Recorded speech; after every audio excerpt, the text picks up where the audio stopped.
ہر رکاوٹ میں کوئی نہ کوئی بہتری چھپی ہوتی ہے، جو اللہ تک لے جائے اسے ٹھوکر نہیں کہتے۔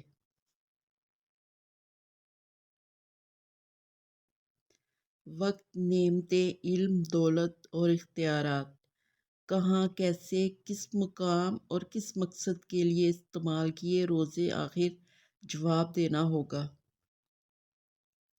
گناہ نہیں چھوٹ رہا، یہ فکر کی بات ہے، مگر ضمیر ملامت بھی نہیں کر رہا، یہ خطرے کی بات ہے۔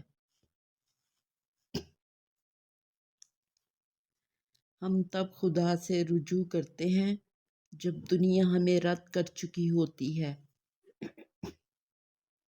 کچھ لوگ اعتبار کے نہیں، احتیاط کے لائق ہوتے ہیں۔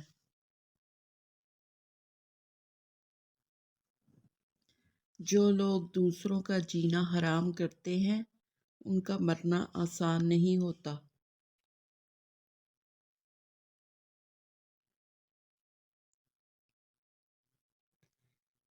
ظالم کے لیے نرم گوشہ رکھنا اخلاق نہیں، بے وقوفی اور بزدلی ہے، جبکہ مظلوم کے لیے رحم کا جذبہ پیدا نہ ہونا پتھر دل کی نشانی ہے۔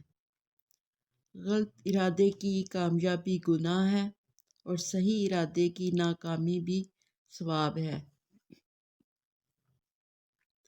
ہمیشہ دعا مانگا کرے، کیونکہ ممکن اور ناممکن تو ہماری سوچوں میں ہے، اللہ کے لیے تو کچھ بھی ناممکن نہیں۔